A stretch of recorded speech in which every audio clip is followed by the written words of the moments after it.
Fala futebolaço, eu sou o Dieguinho. Bom, galera, tá entrando no ar a nossa primeira edição desta terça-feira, como sempre com bastante informação para vocês. Like no começo do vídeo que ajuda a gente bastante. Tiver chegando pela primeira vez aqui no canal, já se inscreva, ative o sininho das notificações e siga o meu perfil oficial do Instagram e também o da lojinha do Futebolaço. Inclusive chegou novidade na nossa loja aí para você estar adquirindo. Beleza? Se quiser também vender alguma camisa antiga que você não usa do Vascão, entre em contato com a gente por lá também. Dito isso, galera, vamos às informações. O Vasco joga daqui a pouquinho contra a equipe do Independente Del Valle, lá em Quito, pelos playoffs aí da Sul-Americana. O Vasco foi o segundo colocado no seu grupo. O Del Valle foi o terceiro colocado do grupo dele na Libertadores e por isso vamos fazer o playoff. Quem avançar pega aí o Mushuc Runa nas oitavas de final e a equipe também do Equador. Inclusive, queria trazer uma informação.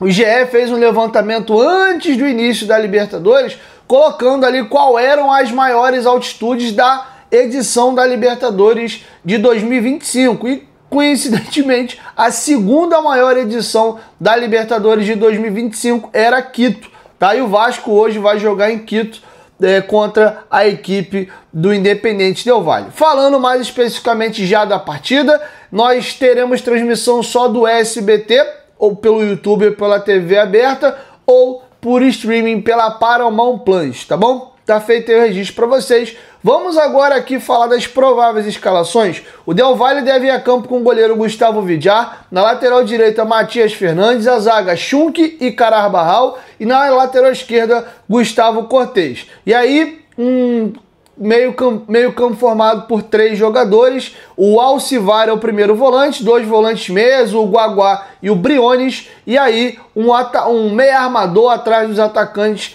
é o Júlio Casares. Inclusive, o Juan Casares jogou aqui no futebol brasileiro, Fluminense, Atlético Mineiro, salvo engano, não lembro se ele teve uma passagem no São Paulo também, mas deu uma rodada legal aqui. No comando do ataque, o Spinelli e o Pata. Tá? Esse é o provável time que vai ser comandado aí pelo técnico Javier Rabanal, lá do Del Valle. Já o Vasco, o provável time é o mesmo que pegou o Botafogo com a saída do Coutinho e provavelmente a entrada do Garré. Léo Jardim no gol, Paulo Henrique na lateral, Lucas Freitas e João Vitor na zaga, Lucas Piton na lateral esquerda, Hugo Moura e Tietê, e aí uma linha de 3, com o Garré centralizado, Nuno na esquerda e o Ryan na direita, no comando do ataque, Pablo Ezequiel Verrete. Desfalco, vai ter um Adson com a fratura na tíbia e o Coutinho com incômodo na panturrilha e ficou fora. Tá bom? A arbitragem fica a comando do Kevin Ortega do Peru, assistente 1, Michel Orui do Peru, assistente 2, Jesus Sanches também do Peru e o VAR Joel Alarcon também do Peru. Beleza? E eu queria trazer para vocês um rápido retrospecto do Vasco atuando no Equador. O Vasco pegou 2 vezes o Barcelona de Guayaquil, inclusive o título nosso da Libertadores em 1998 foi conquistado dentro do Equador, em Guayaquil, em cima do Barcelona de Guayaquil. Vencemos no Rio por 2-0 e vencemos no Equador por 2-1, no agregado 4-1, fomos campeões aí da Libertadores. Uma outra vez um amistoso em 1960, esse amistoso terminou em 2-2 também em Guayaquil. Então os confrontos do Vasco com o Barcelona de Guayaquil no Equador foram esses: uma vitória, um empate, uma pela final da Libertadores na década de 90 e um amistoso em 1960. Posteriormente a isso, o Vasco, por Sul-Americana, em 2018 foi eliminado para a LDU, também num playoff, sendo que era o inverso. O Vasco estava na Libertadores e a LDU na Sul-Americana. O Vasco foi o terceiro do seu grupo, a LDU veio fazer um playoff com o Vasco e o Vasco perdeu em Quito, no Equador, por 3-1 e venceu em São Januário por 1-0, no agregado 3-2 foi eliminado, tá? Inclusive o Vasco teve falhas individuais naquela partida, perdendo bolas bobas, um o Ricardo Graça, outro o Bruno Cozendei, e o Vasco acabou tomando os gols. Quem inclusive marca os gols do Vasco nos 2 jogos foi o Thiago Galhardo. O Kevin sofre um pênalti lá no Equador, diminui para 2-1, mas no final a Nangonó faz o terceiro, e aqui no Rio de Janeiro também o gol do Vasco foi marcado à época pelo Thiago Galhardo. Outro jogo por Sul-Americana foi esse ano, contra a equipe do Melgar, aquele 3-3, né, que o Coutinho faz um golaço ali, depois dá um 3D pro Verrete fazer o outro gol. O Vasco chega a abrir 3-1, mas acaba cedendo ali um empate nos minutos finais, tomando gols ali de bola aérea. Inclusive, os 3 gols que o Vasco tomou contra o Melgar foi de bola aérea, e os 3 gols que o Vasco tomou contra a LDU lá em 2018, 2 foram de bola aérea. Então, é importante a gente ficar ligado nisso. Vamos jogar numa das maiores altitudes. O tempo de bola é diferente. O Vasco já sofreu contra o Melgar nessa mesma competição no jogo aéreo. Então vamos ficar ligado nessa questão. E um outro jogo que o Vasco fez no Equador foi pela Copa Comebol de 1996. O Vasco venceu à época o Emelec no Equador por 2-0. Acabou confirmando a classificação no Rio de Janeiro, e na semifinal foi eliminado para o Santa Fé da Colômbia, tá bom? Então esse é o retrospecto do Vasco no Equador. E agora o Vasco volta ao Equador para poder pegar o Independente Del Valle. Já avisei, o Del Valle, na minha visão, é favorito para classificar, porém, caso o Vasco consiga sair vivo do Equador, um empate, uma vitória, quem sabe, uma derrota por uma diferença de 1 gol, e a gente conseguir reverter isso no Rio de Janeiro, o Vasco fica muito grande, e vejo ele inclusive favoritaço para passar das oitavas para as quartas, e aí o que vem daí em diante, a gente está bem vivo pelo título. Mas esse playoff do Vasco é disparado o pior playoff, o time que pegou o pior adversário foi o Vasco, mas vamos ver aí o que essa eliminatória nos reserva, e vamos desejar boa sorte ao Vascão da Gama, beleza? Vamos agora virar a chave e partir para outros temas. Antes, lembrar vocês que o Vasco está com um uniforme novo, lindo. Inclusive a esposa do Thiago Mendes falou: caraca, que camisa bonita. Ficou apaixonada com a nova camisa do Vascão. Você pode estar adquirindo ela na Gigantes da Colina Recreio, que é a nossa parceira aqui no canal Futebolaço há quase 3 anos. Entre em contato com eles, aqui na descrição do vídeo tem aí o telefone deles, chama no WhatsApp, fala que veio do canal Futebolaço, eles enviam para todo o Brasil. Tem alguns itens na loja em promoção e você usando o meu cupom entra 10% de desconto, Dieguinho 10. Só não vale para produtos de lançamento como esse aqui, mas entre em contato com eles lá. Teve até uma galera dos Estados Unidos que tem comprado com a gente na lojinha do Futebolaço, entrou em contato com eles, fizeram a limpa, compraram bastante coisa lá na loja.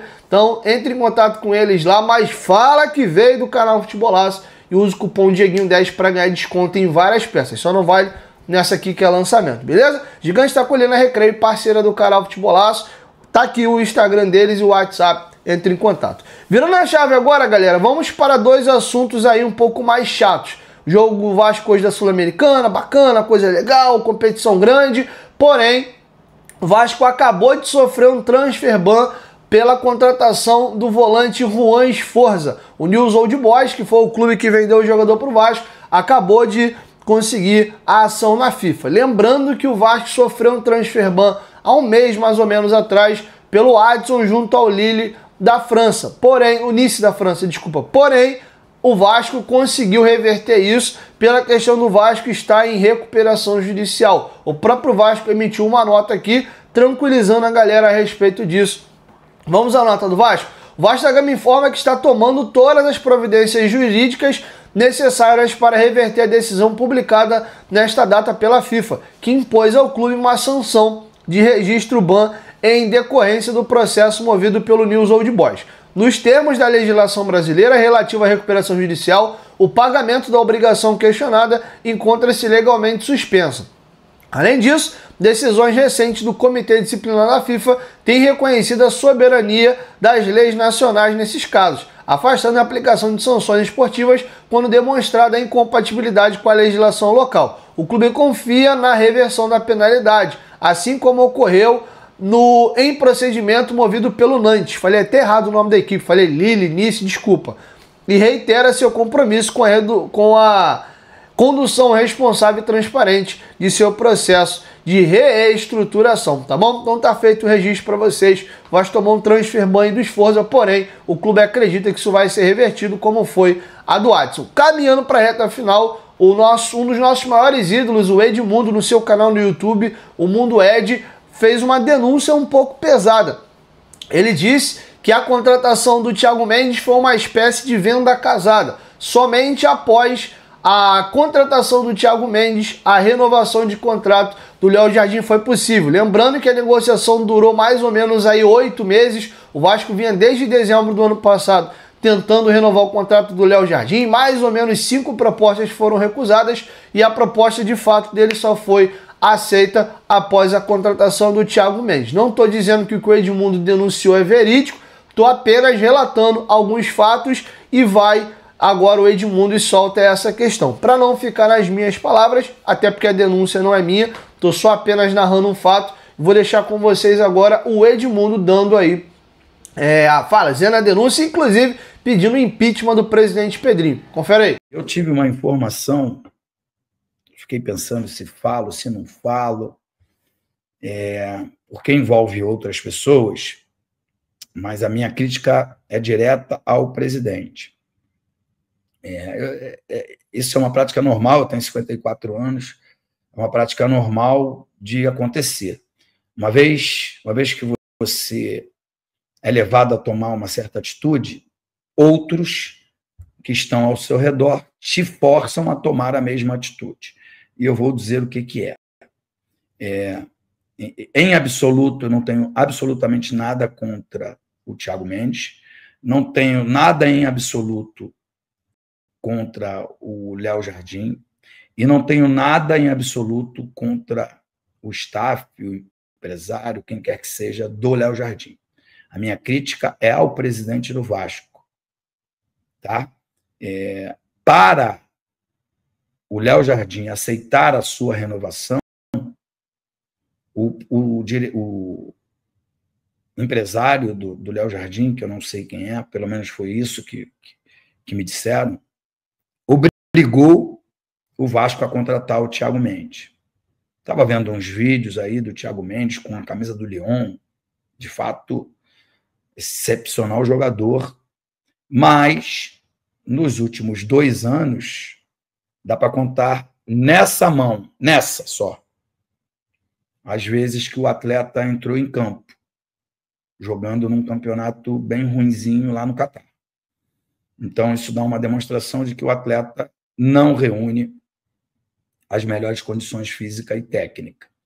E você ser obrigado a tomar esse tipo de decisão, eu acho que tem muito a ver com a fraqueza desse nosso presidente em aceitar as imposições do Felipe Coutinho, né, de contratar o Souza e o Alex Teixeira.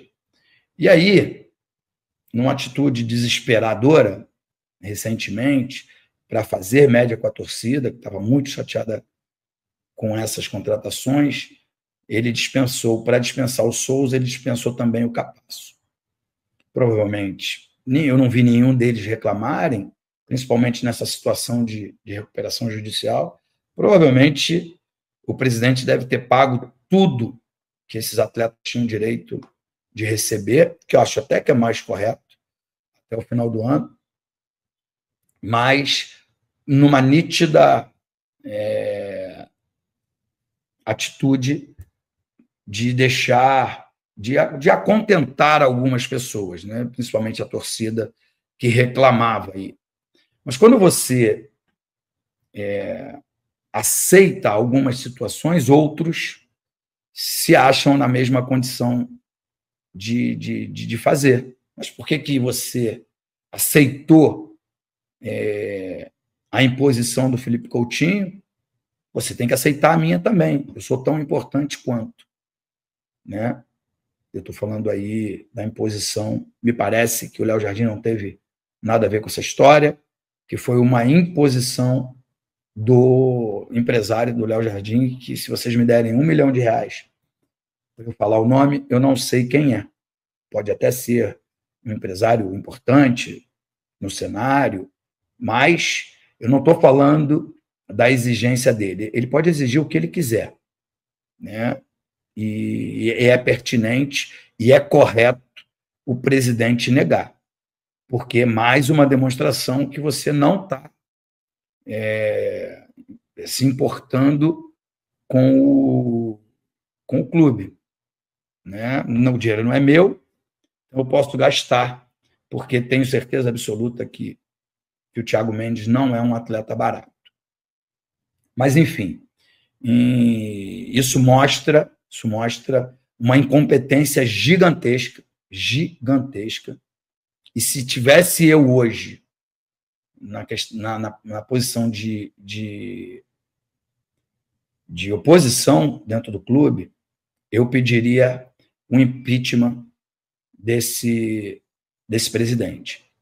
Acho que isso não vai acontecer, porque a grande maioria dos conselheiros são a favor dessa péssima gestão do Pedrinho. Bom, galera, isso é um assunto um pouco sensível, né? Eu acho que cabe a quem acusa provar, isso é o básico, né? Mas enfim, é uma briga que a gente vê que vem se arrastando já de um tempo, né? O Edmundo e o Pedrinho estão rachados aí, mas essa aí é a afirmação do Edmundo. Segundo ele recebeu uma informação de que a negociação do Thiago Mendes e da renovação do Léo Jardim saiu nesses termos. O empresário que ele não soube citar o nome é o Paulo Pitombeira, que inclusive é empresário do João Vitor também no Vasco da Gama, beleza? Então é isso, assim encerro com vocês a nossa primeira edição, lembrando que eu só tô aqui trazendo o que o Edmundo disse e cabe ele que tá fazendo a acusação aí provar o que ele tá dizendo, tá bom? Independente de qualquer coisa, eu acho o Thiago Mendes um grande jogador.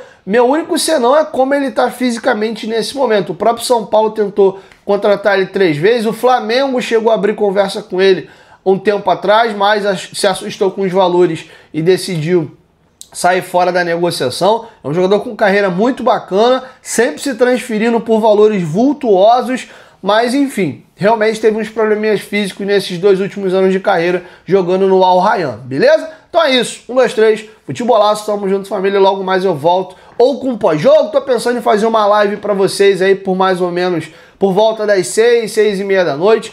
Deixa aqui embaixo se vocês gostariam de ver uma live num pré-jogo, a gente trocar uma ideia ali no esquenta para a partida que vai, obviamente, ao ar às 21h30. 1, 2, 3, futebolaço, tamo junto família e até logo mais. Tamo junto.